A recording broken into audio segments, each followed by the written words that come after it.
9 నెలల కడుపుతో ఉన్న భార్యను చంపి ఆ భార్య అంత్యక్రియలకు హాజరై గుక్క పెట్టి ఏడుస్తున్న ఆ భర్తను చూసి ఇప్పుడు అక్కడ ఉన్న వాళ్ళందరూ రగిలిపోతున్నారు. శ్రీకాకుళంలో ఈ ఘటన చోటు చేసుకుంది. తీవ్ర ఉద్రిక్తతల మధ్య ఆ భార్య అపర్ణ అంత్యక్రియలు జరిగాయి.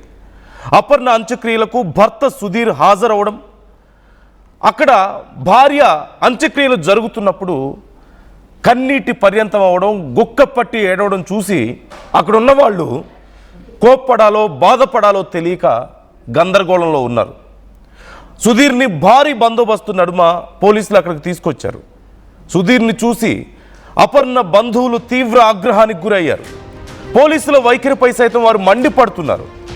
తమ కూతురు 9 నెలల ప్రెగ్నెంట్ అని తెలిసి తన భర్తే అంత దారుణంగా ఆ యువతిని హత్య చేస్తే మళ్ళీ ఆ యువతి అంత్యక్రియలకు ఎలా తీసుకొస్తారు అతన్ని అంటూ వారు ఆవేదన వ్యక్తం చేస్తున్నారు. తమ కూతుర్ని చంపిన వాడితోనే అంత్యక్రియలు ఎలా జరిపిస్తారు అంటూ అపర్ణ తల్లిదండ్రులు వాపోతున్నారు. ఇప్పుడు నేను చెప్తున్న ఈ వార్త చాలా కఠినంగా ఉంటుంది. సున్నిత మనస్కులు కొంత కలవరపడే అవకాశం ఉంది. జాగ్రత్తలు తీసుకోవాలని ఆర్టీవీ మీకు సూచిస్తుంది. Viewers description is highly advised.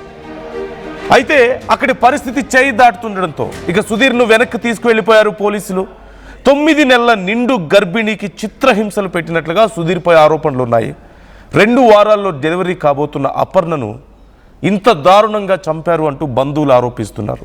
Amudala వలసలోని Vengala Rao colony శ్మశానంలో ఈ అంత్యక్రియలు పూర్తయ్యాయి. మనకు స్క్రీన్లో కనిపిస్తున్నటువంటి ఆ ఫోటో అపర్ణ సుధీర్లది. అలాగే ఆ యువతి అంత్యక్రియలు జరుగుతున్న సమయంలో పోలీసులు ఆ యువకుడిని తీసుకొస్తున్నారు, సుధీర్ని, అపర్ణ భర్తని.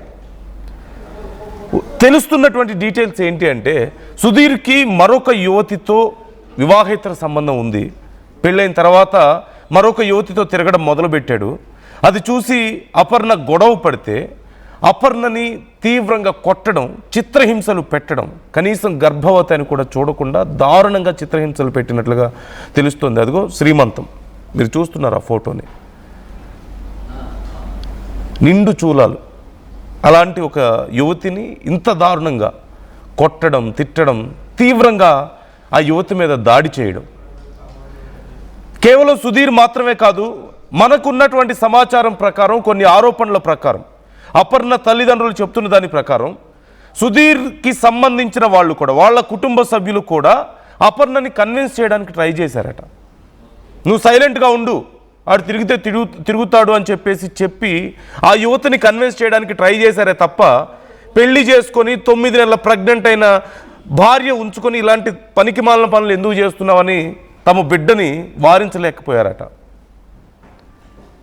అయితే ఈ బాధ తట్టుకోలేక ఓవైపు భర్త ఇంత దారుణంగా తనని మోసం చేశాడు, అడిగితే ఇంట్లో వాళ్ళందరితో కలిసి తన మీద దాడి చేస్తూ కొడుతున్నారు. ఈ చిత్రహింసలు తట్టుకోలేక చివరికి ఆ యువతి బలవన్మరణానికి పాల్పడింది. హాస్పిటల్లో సీరియస్ కండిషన్లో ఉంటే అపర్ణ తల్లిదండ్రులు చెప్తున్న దాని ప్రకారం ఆ యువతికి ఆక్సిజన్ మాస్క్ను కూడా తీసివేసి హాస్పిటల్లో ఉన్నప్పుడు కూడా కనీసం ప్రశాంతంగా ఉండనివ్వకుండా అక్కడ హాస్పిటల్లో వెళ్ళి ఆ యువతి మీద చాలా దారుణంగా మాట్లాడడం, ఈవెన్ ఒకానొక సమయంలో ఆక్సిజన్ మాస్క్ను కూడా తొలగించే ప్రయత్నం చేశారు అంటూ తెలుస్తుంది. ఇంతకంటే రాక్షసత్వం ఇంకేదైనా ఉంటుందా? ఆ తల్లిదండ్రులకు తెలీదా? ఒక కడుపుతో ఉన్న యువతి పరిస్థితి ఎలా ఉంటుందో తెలీదా?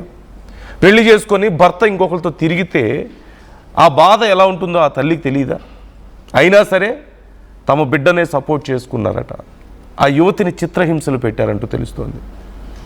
చివరికి ఇదిగో ఇలా ప్రాణాలు పోతే మళ్ళీ అక్కడికి కూడా అంత్యక్రియలకి ఆ భర్త చేతుల మీదుగానే జరిపించడానికి పోలీసులు తీసుకొచ్చారట. ఆ యువతి ఆత్మ ఎలా శాంతిస్తుంది? ఆ కుటుంబ సభ్యులు ఎలా తట్టుకోగలుగుతారు? తమ బిడ్డని, 9 నెలల ప్రెగ్నెంట్ అయిన తమ బిడ్డని ఇక కొన్ని రోజులు పోతే, ఇక 2 వారాలు పోతే పాపో బాబో పుడితే సరదాగా ఆడుకుందామని ఎదురు చూస్తున్న తల్లిదండ్రుల్ని ఎలా మనం వారించగలుగుతాం? ఏం చెప్పి వాళ్ళని కంట్రోల్ చేయగలుగుతాం? చివరికి ఇంత దారుణంగా తమ బిడ్డ మోసపోయి చిత్రహింసలు పడి ప్రాణాలు కోల్పోతే మళ్ళీ వాళ్ళ చేతులతోనే అంత్యక్రియలు జరిపిస్తామని పోలీసులు తీసుకొస్తే ఎలా ఊరుకోగలుగుతారు? పోలీసులు అతను అక్కడికి తీసుకొస్తే సుధీర్ని చివరికి ఆ బంధువులు ఆ కుటుంబ సభ్యులు అందరూ కలిసి అక్కడ ఆందోళన వ్యక్తం చేస్తే ఇక చేయి దాటిపోతుంది పరిస్థితి అన్న భయపడి అక్కడి నుంచి సుధీర్ని తీసుకువెళ్ళిపోయినట్లుగా తెలుస్తోంది. ఈ కేసుకు సంబంధించి అసలు అధికారులు ఏమంటున్నారు ఒకసారి మీరే చూడండి. ఒకసారి బంధువులు ఏమంటున్నారు, వారి ఆవేదన ఎలా ఉందో మీరు చూడండి ఒకసారి. ప్రేమించి పెళ్లి చేసుకొని తను చాలా మంచిగా చూసుకుంటాన నమ్మకంతో ఈరోజు ఆ సుధీర్ అనే వ్యక్తిని నమ్మి ట్రాప్ చేసి అమ్మాయిని పెళ్లి చేసుకోవడం జరిగింది. అమ్మాయి కూడా ఫస్ట్ క్లాస్ స్టూడెంట్ సార్. అమ్మాయి ఇంగ్లీష్లో కూడా టాపరు. సో రేపో మాపో తను మంచిగా గవర్నమెంట్ జాబ్ కూడా అప్లై చేసేది. తన కళ్ళన్నీ ఈరోజు చల్ల చెదిరయ్యనేసి ఈరోజు కనబడుతుంది సార్. తల్లిదండ్రుల అనుమానాలు ఏవైతే ఉన్నాయో ఖచ్చితంగా ప్రభుత్వం ఇటువంటి పోలీసు వ్యవస్థ కూడా ఇలాంటి అనుమానాలకి స్పెషల్ ఇన్వెస్టిగేషన్ పెట్టి దర్యాప్తు చేయించాలనేసి ముఖ్యంగా వేడుకుంటున్నాం సార్. ఇటువంటి సమస్య ఏ కుటుంబంలో కూడా ఎటువంటి తల్లిదండ్రులకు కూడా జరగకూడదనేసి ఈరోజు మేము డిమాండ్ చేస్తున్నాం సార్. మన రాష్ట్ర ముఖ్యమంత్రి అయినటువంటి నారా చంద్రబాబు నాయుడు గారు, నారా లోకేష్ గారు, అలాగే డిప్యూటీ సీఎం అయినటువంటి కొణిదెల పవన్ కళ్యాణ్ గారు వారికి చేరే వరకు ప్రతి ఒక్కరు స్పందించాలి.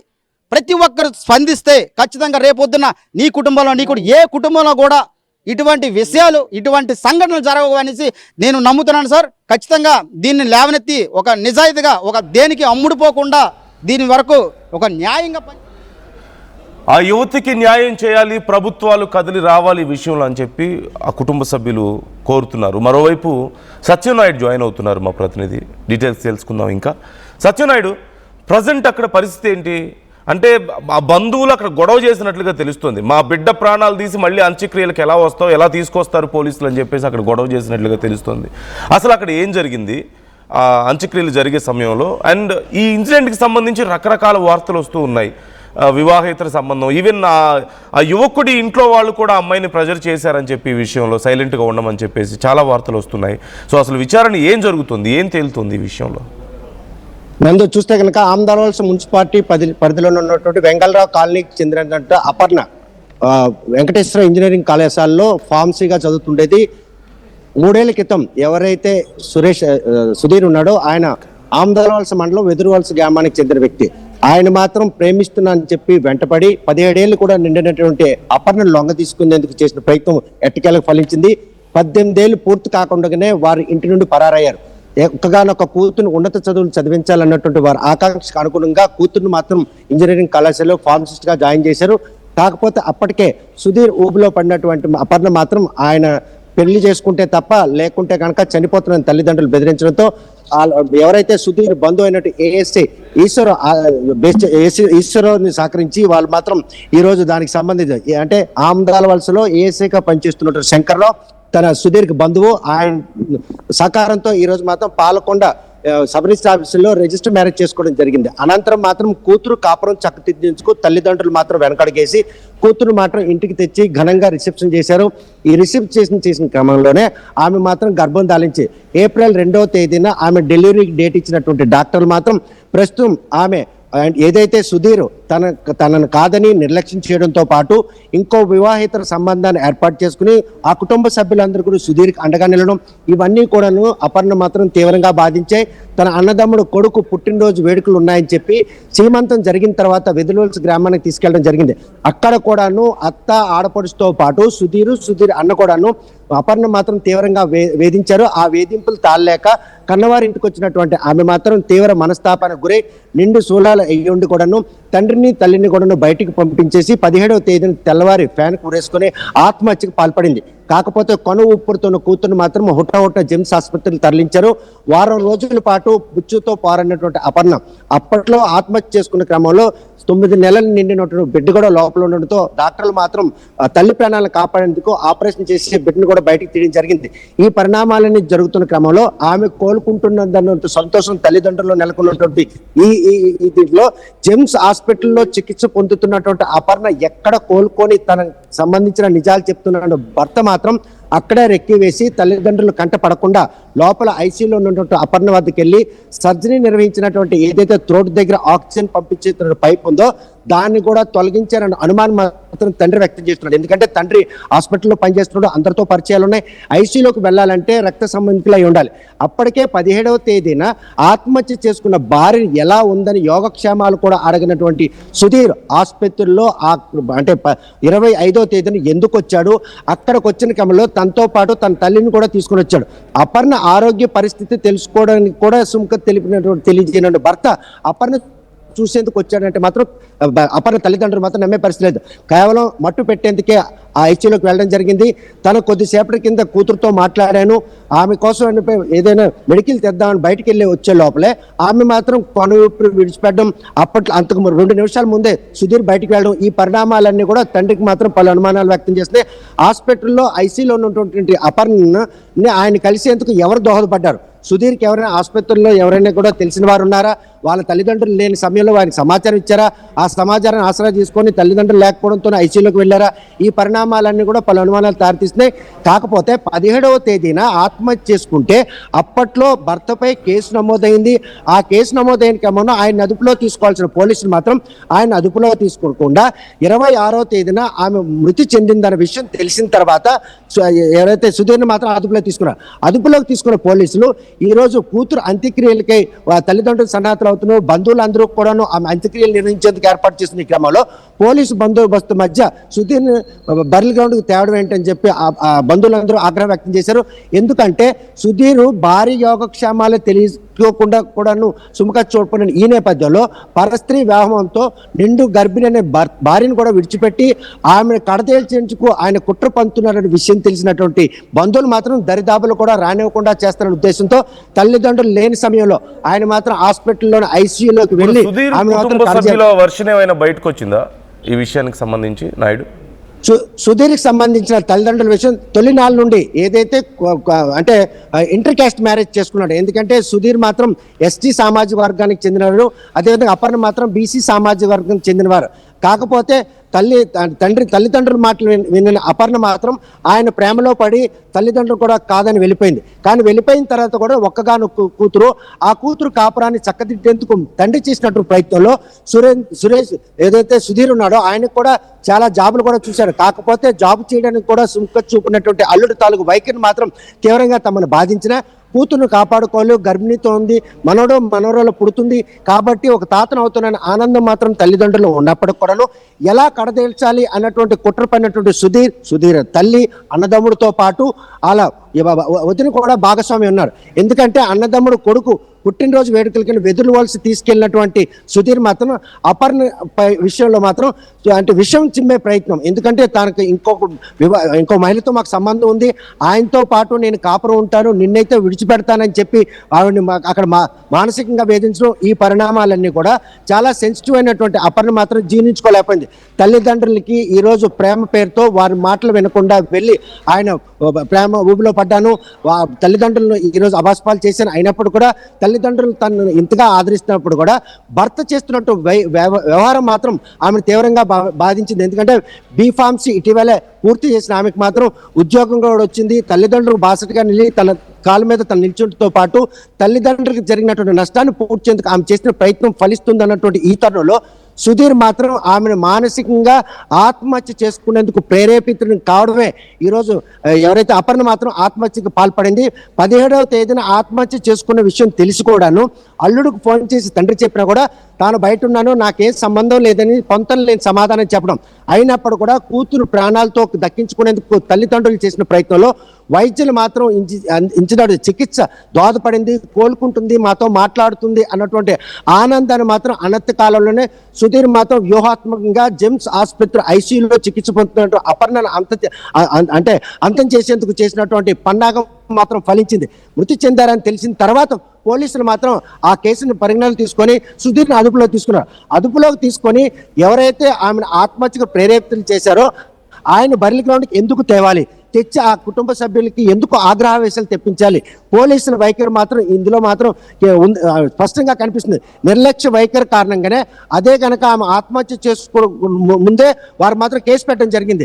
సుధీర్ తాలూకు వైఖరి బాగలేదు, తన కూతురుపై మాత్రం వేధింపులు పాల్పడిన తల్లిదండ్రులు పెట్టినటువంటి ఫిర్యాదును కనుక పరిగణలో తీసుకుని సుధీర్ని అదుపులో తీసుకుని ఉంటే ఈ రోజు అపర్ణ బతుకుండేది, వాళ్ళకు ఒక 12 బిడ్డ కూడా జన్మించుండేది. పోలీసుల వైఖరి కారణంగానే ఈ రోజు మాత్రం అపర్ణ ఆత్మహత్యకు ప్రేరేపించబడ్డం, ఆత్మహత్య చేసుకున్న అనంతరం ఈ రోజు ఆమె హాస్పిటల్లో కోలుకుంటుందన్న విషయం తెలిసినటువంటి సుధీర్ మాత్రం ఐసీయూలోకి వెళ్ళి ఆమెను మాత్రం ఆత్మహత్య చేసినట్టు పన్నాగం ఫలించడం, ఈ పరిణామాలన్నీ కూడా అపర్ణ కుటుంబ సభ్యులను బంధువులను బాధిస్తున్న క్రమంలో ఆమె అంత్యక్రియల కార్యక్రమానికి పోలీసు బందోబస్తు మధ్య సుధీర్ ఎందుకు తేవాలి అని మాత్రం పోలీసులపై కూడాను అపర్ణ తల్లిదండ్రులు ఆగ్రహం వ్యక్తం చేశారు. ఈ పరిణామాలన్నీ చూస్తుంటే పోలీసులు లోతుగా దర్యాప్తు నిర్వహించాలి. ఓవైపు వేధింపులు, మరోవైపు నిండు గర్భిణిగా ఉన్నా కూడాను ఆమె అత్తతో పాటు అన్నదమ్ముడు వదిన కూడా వేధించడం, ఈ పరిణామాలన్నీ కూడా ఈ కేసులో కేవలం సుధీర్నే నిందితుడిగా భావిస్తారా, ఆమెకి అదే ఆత్మహత్య ప్రేరేపించేసి వీరందరినీ కూడా అంటే ఎఫ్ఐఆర్లో చేరుస్తారా, లేకుంటే మరోవైపు చూస్తే కనుక జెమ్స్ ఆసుపత్రిలో ఐసీయూలో చికిత్స పొందుతున్నటువంటి అపర్ణ ఉన్న చోటికి సుధీర్ ఎలా వెళ్ళాడు, ఆయనకి ఏ సమాచారం దోహదపడింది, తల్లిదండ్రులు కంటికి రెప్పలా కాపాడుకొని కూతురు ఆరోగ్య పరిస్థితిని ఎప్పటికప్పుడు తెలుసుకుంటున్న క్రమంలో సుధీర్ ఐసీయూలోకి వెళ్ళడానికి ఎవరు సహకరించారు, ఈ పరిణామాలను కూడా అక్కడ సీసీ ఫుటేజ్ ఆధారంగా పోలీసులు కూడా ఆరా తీయాలి. ఇది మాత్రం తన అల్లుడు కూతుర్ని హతమార్చేందుకు చేసినటువంటి పన్నాగంలో భాగంగానే ఓవైపు ఆత్మహత్యకు ప్రేరేపితం కావడం, మరోవైపు చికిత్స పొందుతూ కోలుకుంటున్న కూతురు యోగక్షేమాలు తెలుసుకోవడం ప్రయత్నంలో సుధీర్ ఐసీయూలో ప్రవేశించారు. ఈ పరిణామాలన్నీ కూడాను ఈ రోజు మన తల్లిదండ్రులు తీవ్రంగా బాధిస్తే పోలీసు ఆలస్యంగానైనా అదుపులో తీసుకున్నారు కాబట్టి నిజాలు మాత్రం వెలిగిచూపాలి. అంటే అపర్ణ కుటుంబానికి జరిగిన ఈ డ్యామేజ్ లో మాత్రం సుధీర్ని కఠినంగా శిక్షిస్తే తప్ప ఆమె మనశ్శాంతి, ఆత్మ శాంతి కలగదని చెప్పి తల్లిదండ్రులు కోరుతున్నారు. మరి పోలీసులు ఏ విధంగా దర్యాప్తు చేస్తారన్న విషయం వేచి చూడాలందరూ. Right, thank you Satyanaidu, thanks for the details. మొత్తం మీద మనం ఈ మధ్య జగిత్యాల్లో ఒక ఘటన చూసాం, ఒక యూట్యూబర్ వైష్ణవి ఇలాంటి ఘటనే. అక్కడ కూడా భర్తే చాలా దారుణంగా ఆ యువతి ప్రాణాలు తీశాడు. ముందుగా అనస్థీషియా, ఒక మత్తు ఇంజెక్షన్ ఇచ్చి ఆ తర్వాత గొంతు నులిమి దారుణంగా ఆ యువతిని కత్తితో పొడిచి ప్రాణాలు తీశాడు. ఆ యువతి కూడా 4 నెలల ప్రెగ్నెంట్. అక్కడ డబ్బుల కోసం చేస్తే ఇక్కడ వివాహేతర సంబంధంతో ఇక్కడ ఈ యువతి ప్రాణాలు బలవన్మరణానికి పాల్పడి హాస్పిటల్లో ఉంటే వెళ్ళి ఆక్సిజన్ పైప్ లాగేసి ఆ యువతి ప్రాణాలు తీశాడు. 2 చోట్ల కామన్ పాయింట్ ఏంటంటే అక్కడ డబ్బులు, ఇక్కడ వివాహేతర సంబంధమే కారణం అయినప్పటికీ కొడుకు ఇలా ఇంత మూర్ఖంగా బిహేవ్ చేస్తుంటే, కొడుకు ఇంత దారుణంగా తప్పు చేస్తుంటే తల్లిదండ్రులు ఆపాల్సింది పోయి ఆ తల్లిదండ్రులు కూడా ఆ యువతిని చిత్రహింసలు పెట్టినట్లుగా తెలుస్తుంది. కొడుకుకి సపోర్ట్గా ఉన్నట్లుగా తెలుస్తుంది. వాళ్ళే ఇన్ఫ్యాక్ట్ అతన్ని ఇంకా ఎంకరేజ్ చేశారంటూ తెలుస్తుంది. ఇంతకంటే దారుణమా? ఒకసారి మీ అభిప్రాయాలు ఎలా ఉన్నాయనేది కూడా మాతో కామెంట్ చేసే ప్రయత్నం చేయండి. మీ అభిప్రాయాలు మాతో షేర్ చేసుకోండి. ఇంకెంతమంది ఇలా బలవ్వాలి? ఈ యువతి, అక్కడ ఆ యువతి, ఇక్కడ యువతి ఇద్దరు కూడా చాలా చిన్న వయసు, 20 ఏళ్ళు కూడా సరిగా లేని వయసు. ఇక్కడ ఈ యువతికి 18 ఏళ్ళు దాటిన వెంటనే అప్పటికే ప్రేమ పేరుతో ఆ యువతిని మోసం చేసి ఒక మైనర్ బాలికని జస్ట్ 18 ఇయర్స్ టర్న్ అవుతున్న సమయంలోనే వెళ్ళి పెళ్లి చేసుకొని ఇంట్లో వాళ్ళు ఒప్పుకోకపోతే బయటికి వెళ్ళి రిజిస్టర్ మ్యారేజ్ చేసుకున్నారు. ఈలోగా ప్రెగ్నెన్సీ. అక్కడ ఇక్కడ సిమిలర్, 2 చోట్ల పెళ్ళి ఇష్టం లేదని చెప్పేసి అబ్బాయి ఇంట్లో చెప్పడం, అమ్మాయి తల్లిదండ్రులు ఏమో సరే పెళ్ళి ఎలాగో అయింది కదా అని చెప్పేసి ఆ అబ్బాయిని దగ్గరికి తీసుకోవడం, ఆ యువతులు ప్రెగ్నెంట్ అవ్వడం, చివరికి ఆ ఇద్దరు యువతుల్ని అక్కడ ఇక్కడ భర్తలే దారుణంగా ప్రాణాలు తీయడం. ఇంకెంతమంది బలవ్వాలి ఇలా? చిన్న వయసు. ఒకసారి ఆ కుటుంబ సభ్యులు ఏమంటున్నారు అనేది చూద్దాం. అండ్ మీ అభిప్రాయాలను కూడా మాతో షేర్ చేసుకునే ప్రయత్నం చేయండి. నాకు ఈ కష్టం వచ్చింది, ప్రేమించి పెళ్లి చేసుకున్నాను, భర్త వేధింపు ఇలాగున్నాయి, తల్లిగా ఎప్పుడు కానీ మీద నాకు చెప్పలేదమ్మా. ఇప్పుడు ఏ కష్టం కూడా నాకు చెప్పలేదు. ఏ కష్టం కూడా వాళ్ళ డాడీతో కానీ నాతో ఏది చెప్పలేదు. మరొక 6 రోజులు ఆగితే మనవాడిని ఎత్తుకోవాల్సినటువంటి పరిస్థితుల్లో ఈరోజు కూతుర్ని మనం పోగొట్టుకున్నాం. హాస్పిటల్లో చికిత్స పొందినప్పుడు కూడా ఆయన వచ్చి 2-10 సార్లు వచ్చి వెళ్ళిపోయాడు అన్నటువంటి అనుమానాలు కూడా ఉన్నాయి. అనుమానాలు అంటే 2 రోజుల తర్వాత ఫ్రీ అవుద్దని రమ్మను వచ్చారు, వచ్చి వెంటనే వెళ్ళిపోయారు. మరి మీరు లేని సమయంలో మీ కూతురు చూడడానికి అత్త భర్త వచ్చారండి, నిజమేనా? నిజమే వచ్చారు. మాకు కలవకంట వెళ్ళిపోండ్రు. హాస్పిటల్లో డాక్టర్లు చికిత్స చేసిన తర్వాత, అంటే ఆపరేషన్ అయిన తర్వాత అక్కడ తండ్రితో మీతో బాగా మాట్లాడినట్టు ఆమె ఇలా అకస్మాత్తుగా తర్వాత గిరయ్యింది.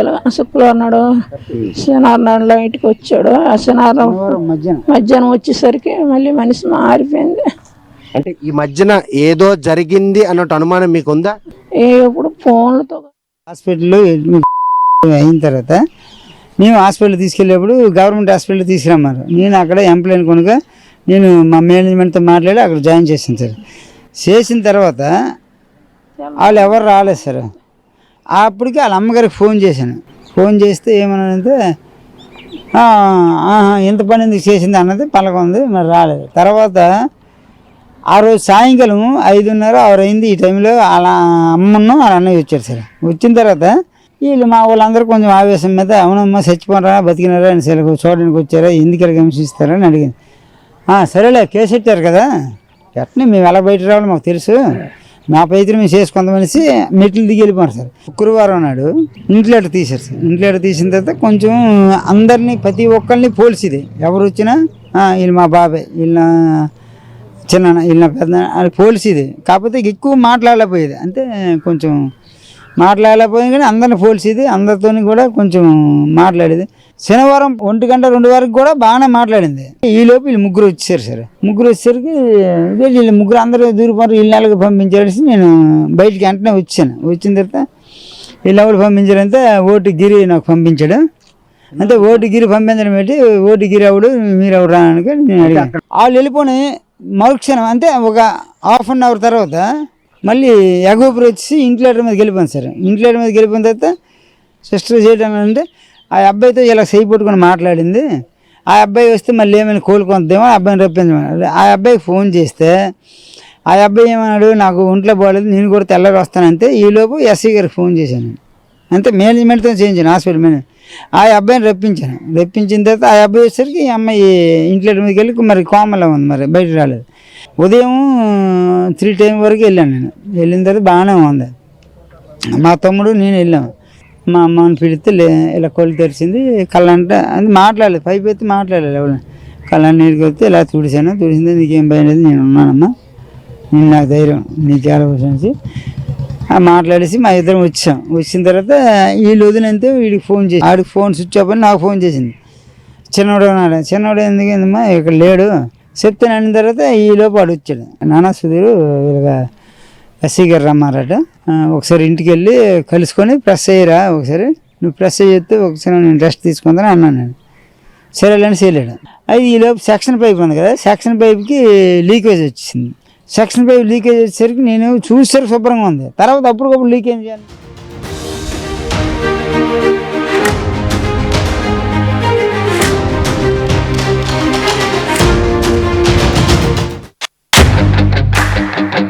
At KL, the expertise of the world in the palm of your hand.